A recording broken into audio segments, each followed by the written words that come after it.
Well, hello and welcome back again. It's Blue Green from the Akron Digital Media Center, and that's Akronist.com. You can find us at. Once again, that's Akronist.com. Well, today we got a real treat. Well, actually, we get a real treat every time we sit down and talk to great people from Akron. And today we have Rob Lucas.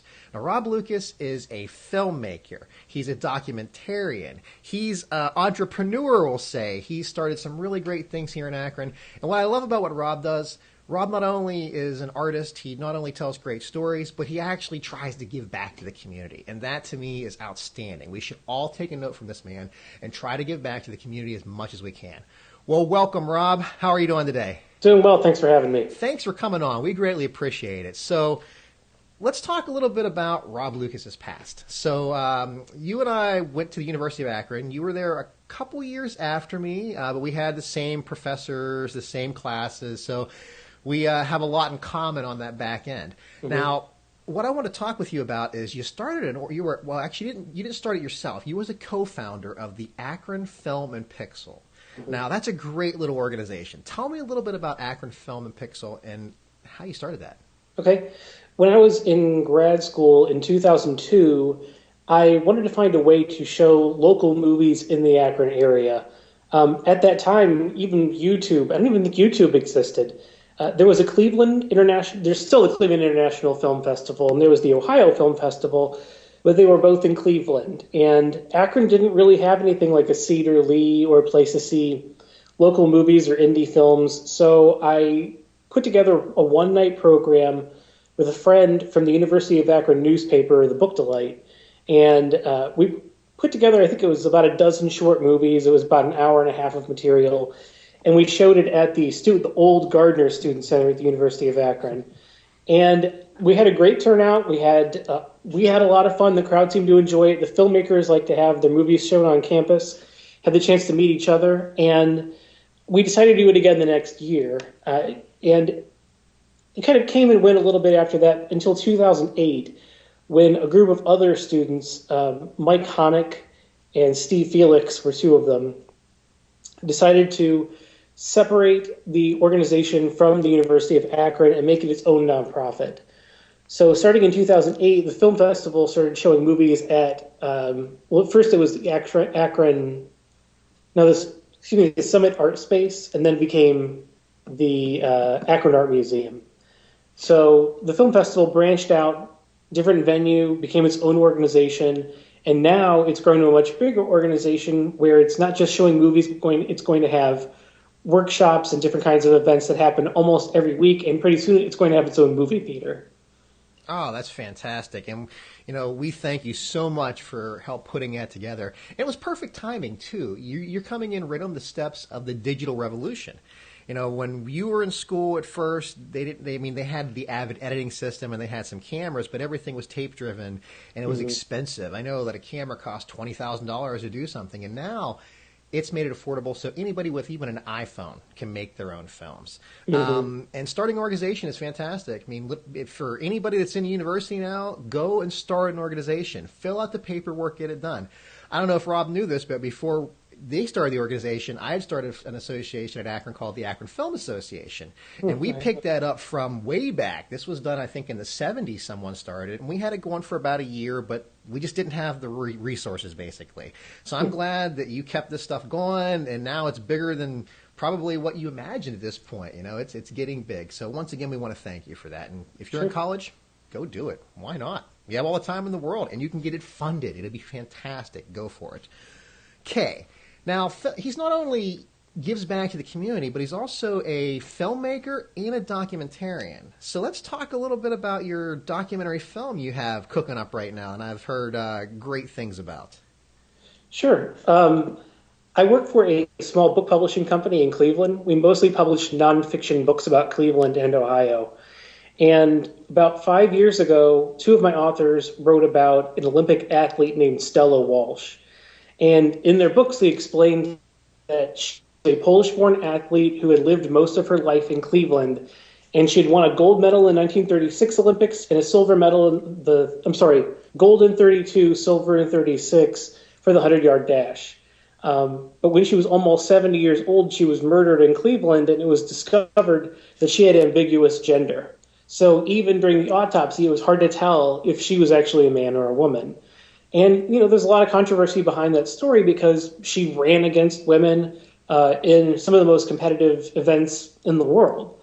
So, at the time I'd wondered, well, why hasn't anybody written a book or made a movie about her before? And I decided to make a documentary about her. And at the time I thought, well, this will probably only take me a few weeks. I'll interview some friends and relatives, and I'll find some footage at TV stations, and, I'll just show it at a couple local festivals. And I quickly realized the reason that nobody had written a book or made a movie about her before was because it's such a difficult story to tell. And not just because of the subject, but because, she didn't discuss it with anybody. She talked about it with very close friends and family, but those people are all dead. She came from a pretty modest family, so they didn't have a film camera. They had a few pictures of her, but I could find very little footage of her, and finding people who would talk about her was very difficult. So I've been working on it for about 4 years, and I finally finished it. It's done. I'm waiting for a little bit of music to come back from a friend who's writing an original score. But other than that, I think it's done. It's complete. It's only 15 minutes long. Originally, I wanted it to be a full-length feature, but man, it was just difficult to find people who were willing to discuss Stella. Even most of her family members weren't interested in taking part in the documentary because, for various reasons, some of them didn't want to bring the subject of her murder back up, and some of them didn't want to discuss her gender. They felt like she had a highly regarded life, and they didn't want to sort of mar her story or her history. So you say you spent about 4 years on this. I mean, I know that you've interviewed a lot of people. How many people do you think you interviewed, just off the top of your head? It wasn't that many. I'd say it was less than 20. Less than 20, that's a decent amount, especially for somebody that's watching this and they want to do a documentary and they're thinking, oh, I'll go interview 3 people and I'll be good to go. Right. They don't realize you got to do a lot. And each one of those interviews are probably, an hour and a half? At least, yeah. And then you had the drive to get there. You had to get hotel rooms, I believe, as well, to get people to come in. Did you have to fly anybody in as well? Yes, I actually did fly one person to Cleveland who was a former homicide detective for the city of Cleveland Police. And she lived in Arizona, and I couldn't believe I found her. I found her name in some paperwork from the city of Cleveland Police archives because she'd investigated Stella Walsh's murder, and I Googled her, and she happened to have a website because she now finances in sort of private investigation, and she does document authentication. But I found her, I emailed her, we talked on the phone a couple times. She said, yeah, I'd be happy to do an interview, just fly me to Cleveland. So, I bought a plane ticket for her and rented a hotel room. And the interview was only about an hour, but she stuck around for a couple of days to see some family and friends. But I mean, yeah, that's kind of the thing that you have to do. I would say that shooting this documentary only took, I probably spent about 30 hours shooting it, but that's not much. I spent hundreds, probably more than 1,000 hours doing the research on this project because she was not someone who was always on the front page of the paper, because she wasn't someone who has been heavily researched in the past. I kind of had to do all of that research myself.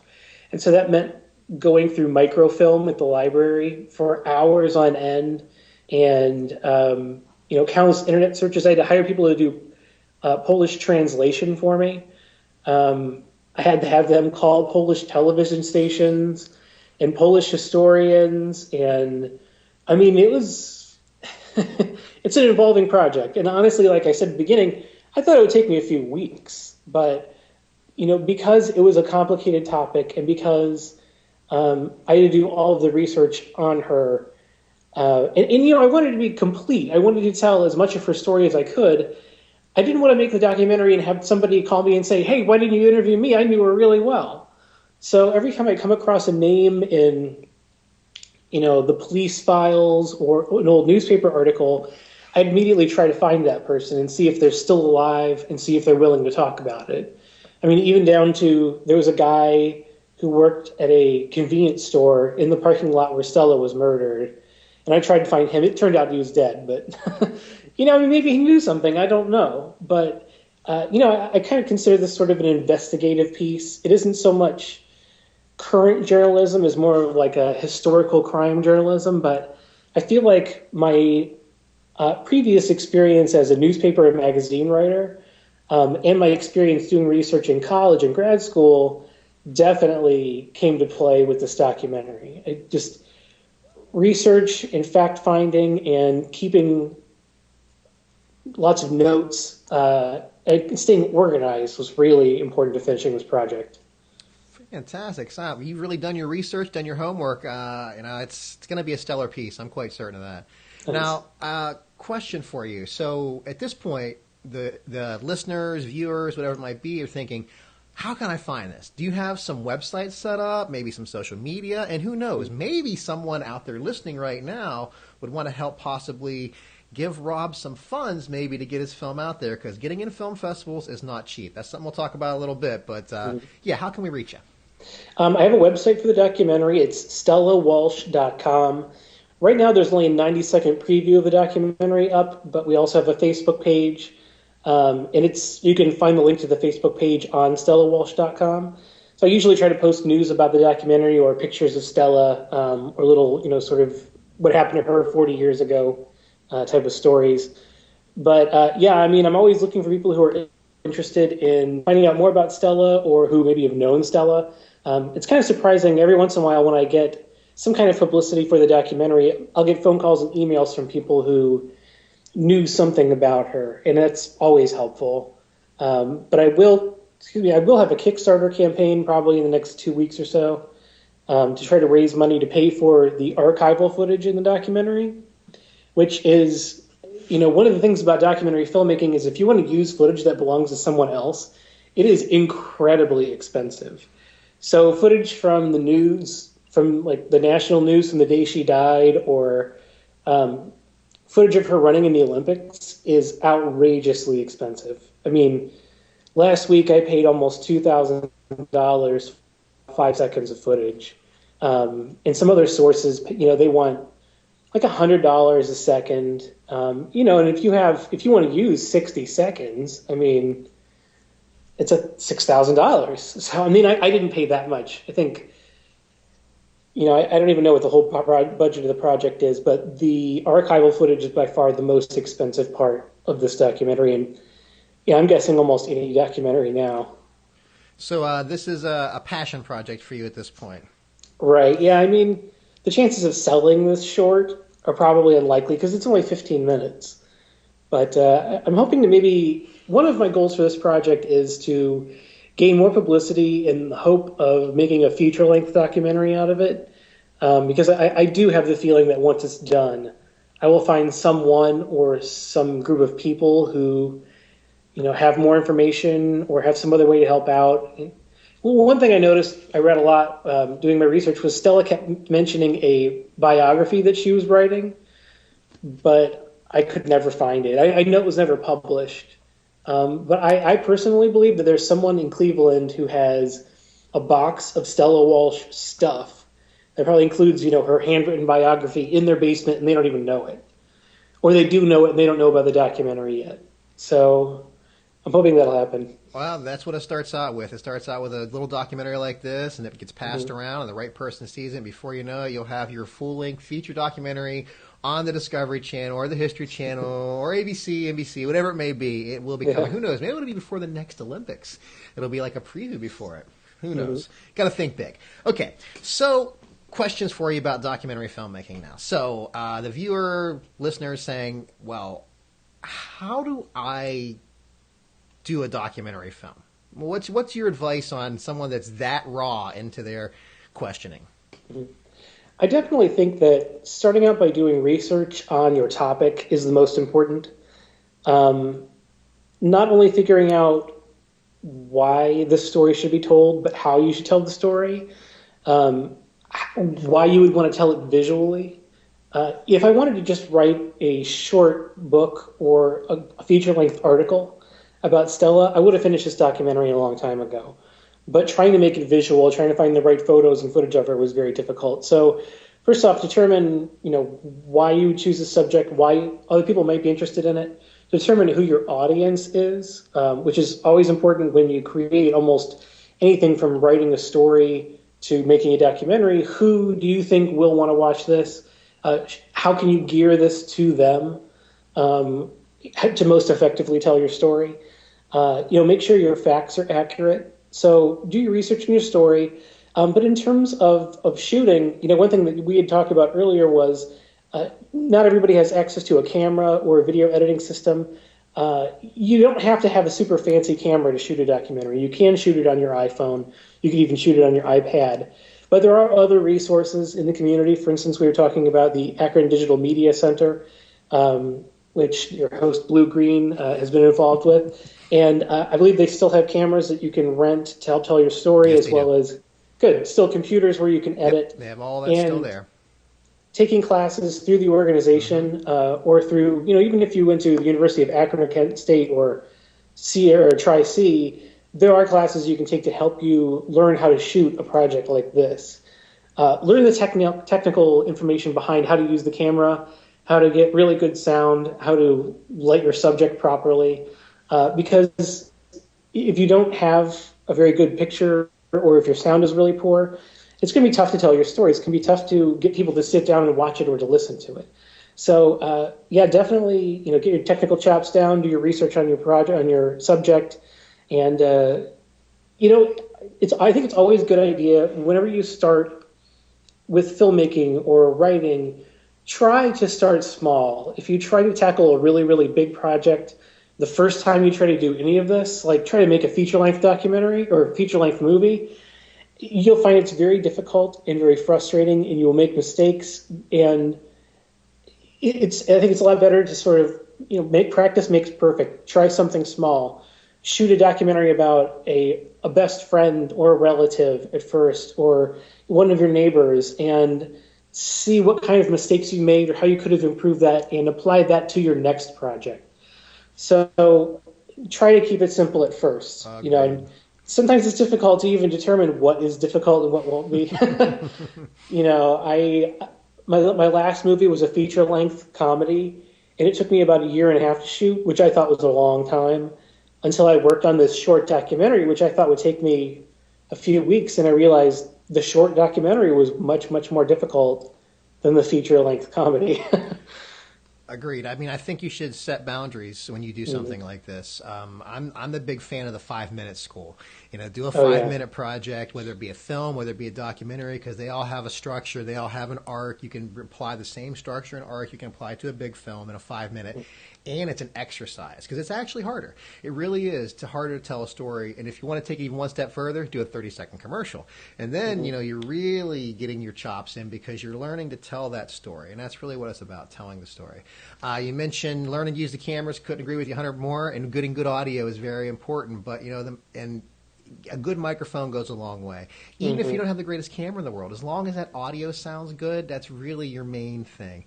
But, and another thing that you kind of have here is a niche. You have a niche audience, and that's very important, in my opinion, to making a documentary film, is to have a niche audience. Yeah, you want it to be wide so it's encompassing to everybody, but a lot of times what sells that product is that niche audience. That's what does the word of mouth for you. They're the ones who are going to be talking about it. I think of a film, Napoleon Dynamite, was aimed at a geeky, nerdy crowd, and they knew that they would spread the word. And once they spread the word, then the film took off like wildfire. It's just a matter of getting that niche audience.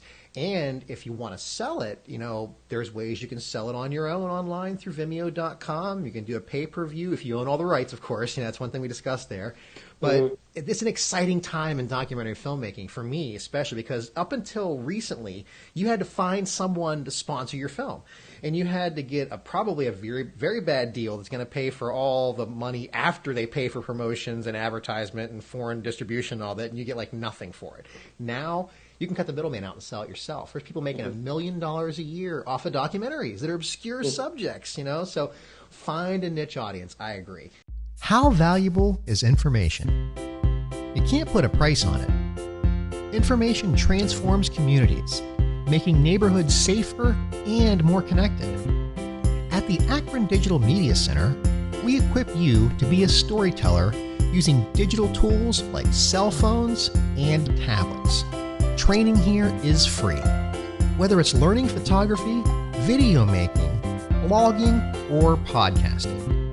And your stories will be shared through social media, your own website, or through our storytelling portal at akronist.com. Visit www.akrondmc.com for more information on how you can participate. The Akron Digital Media Center and Akronist.com are made possible by the Akron Community Foundation, the Knight Foundation, and the Akron Summit County Public Library. So we talked about research, we talked about the tools you used, now the editing process. Let's get into that a little bit more, because I don't think people appreciate it. As an editor, that's where your comes in. I heard the old saying that you're not a writer, you're an editor.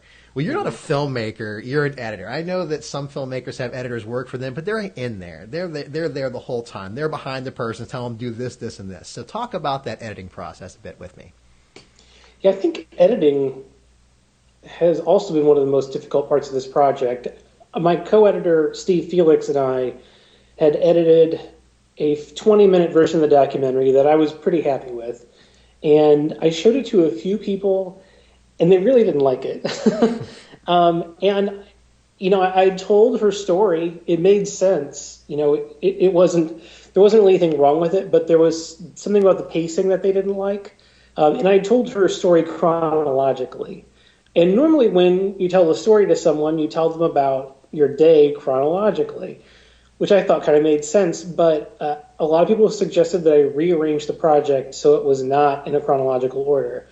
So I did. I kind of rearranged it. I put the murder in the beginning, which is kind of a popular way to tell stories like this. Lots of times you'll see movies where they'll start off with the crime, right, and then kind of flash forward to what happened before that. You got to hook them in there somehow. You have to hook them in, because originally I started off with Stella Walsh was born in Poland and moved to Cleveland in 1911, and that just didn't grab my viewers within the first few seconds, which is something you have to do. Especially, there's so much competition for eyeballs for anything. If someone's using Netflix or even YouTube, if they don't like something in the first few seconds, chances are they're going to turn it off and move on to something else. Exactly. So then you're going to completely miss out on getting to tell them your story at all. You have like 5 to 10 seconds, basically. Yeah. And if you don't draw them in, too bad. Yeah. So I went back. I recut it several times. It actually took about 2 years to edit the movie, and we shot more material in that 2-year period, but I only finished editing it recently, to the point where I was pretty happy with it, and I showed it to a few people who thought this edit was much better than the previous ones. Mm-hmm. At one point I was thinking about hiring an editor, and I spoke to a few of them. There was one documentary editor I really liked, and I contacted the filmmaker, and he put me in touch with the editor. And the guy was really willing to work on it. He really wanted to do it. But, he wanted almost as much as I make every year to edit the documentary in 2 weeks. So, I couldn't just hand the guy tens of thousands of dollars to make this 15-minute movie that I'll never make my money back with. But I think, definitely learning how to tell the story. Mm-hmm. And then even after you've finished editing it, sit down and think, is there a different way I could tell it? Maybe a better way, or putting it in a different order. Music makes a huge difference. No doubt. I have a friend who's creating an original score for the documentary, and he provided probably about 30 minutes of music about a year ago. And some of it I really, really liked, but once I re-edited the documentary, it just didn't fit with the movie anymore. So that's why he's going back and creating new music. So even if you have music that you like, maybe it doesn't necessarily apply to the tone of your movie. And that has been difficult because, whenever I listen to music online or on the radio or something, I can picture it in the documentary, but I can't use it. Right. That's the hard part. Yeah. When we were editing, we were using music from other movies just to have something put in its place. But then, you become attached to it, yep, and you don't want to remove it, but you have to. And the music you replace it with is never as good as the music that you originally had on it. Yeah, once it's kind of set in mind, then it's difficult to change. But I did this time. I'm pretty happy with the music that Tim Regan the person who's scoring the movie is doing. He's very, very talented. He created music for some of my past movies, and I'm pretty happy with it. Fantastic. Well, you talked about a lot of stuff there that I really totally agree with. When it comes to video makers, whether it be telling news stories, whether it's they're doing documentaries, or they're doing films, whatever it be, I feel that a lot of the people out there rush their work. They get it done, they throw it on YouTube, and they send it out to the rest of the world. They never go through the process of showing it to people, see how it works, get critique, get criticism, because you get so blinded by the project. You think it's stellar, and then you show someone, and they're like, well, this doesn't make any sense. And you've got to be open to that. So, yeah, I think that's very valuable information when it comes to telling your stories. Sit on it. At least overnight, if you're a news story and you have to give it out the next day, at least sit on it, watch it again in the morning, show it to trusted people, get their input. But always, when it comes down to it, much like you're talking about there, get the product you want. Don't be forced by somebody else to say, hey, I don't like this. If they have a valid point, maybe change that. But it's your product, ideally. Get that music you like. Get those sound effects, if you want to, that you like. Get this music score that you like. Just whatever you do, take your time. When you take your time, you'll get a better product out of it. So what did you use to edit? I started off on Final Cut Pro, and then I moved over, and that was like 2.5 years ago. And then we moved over to Adobe Premiere CC. So the CC Creative Cloud. The one thing that's changed about Adobe's product line, or at least the CC product line, is it used to be like a lot of other software. You'd buy it, and then you kind of always have it. Yeah. With CC, you have to pay for a monthly or an annual subscription for it, which I thought was kind of... Yeah. For filmmakers, that's pretty good, though. I mean, if you can budget it in, if you do have a budget and you've got a budget $50 a month, it's nice. Yeah. When I first came out, I was worried about what if the software doesn't work? Because notoriously, you would get new software and it wouldn't work right. You'd have to go back to your old version to edit your software. That was one of my biggest concerns. But now I've been using the Creative Cloud too. I love it personally. I mean, but I've been an Adobe guy since Premiere came out, way back when it was editing in the late 90s, I think I've been using Premiere. So I've used Final Cut, I've used Avid, I've used the Sony version, I've used all of them, but I like Premiere. And editing, it's not as easy as people seem, getting that good eye and really taking your time on it. Make sure you get your cuts right and your audio cuts too, because it's not only a visual game, it's a sound game. I always tell people when they edit, you should be able to turn off that audio and tell a visual story, and you should be able to turn off the video and listen to it and get a story that's not distracting. So Premiere, did you like Premiere over Final Cut, just out of curiosity? I did, yeah. I'd used Premiere before. I actually, like you, I'd used Premiere in the mid to late 90s. I think I bought it in like 98 or 99. And that's what I used for a long time. That's what I used to edit my last movie. And I couldn't believe my old computer had held up for my last movie. And for this one, I actually did have to upgrade my Mac. I had to double the memory. I had to buy a new external hard drive. So it does kind of take a lot of, not just space, but a lot of computing power. Oh, yeah, you need a good processor, you need lots of RAM, you need extra hard drives. It's getting better, but it used to be a lot worse, don't get me wrong, but it's still difficult to get it right. Yeah, and this is my first HD project, and it's big files. Also, bigger files, and it's also my first tapeless movie. You can tell how long it's been since I've made a movie. I've shot other material before, but I've never made a movie on digital cards before, so... it was a different experience. It was nice not having to capture all of my footage from a tape. Real-time input. How do I miss that? Still takes a little bit of time to transfer your footage, but nearly as real time. Yeah. The only drawback to it is you got to be careful. You got to be really careful because you don't have a backup tape you can go back and get again. So you got to make sure you get backups on your hard drives. And yes, hard drives do fail.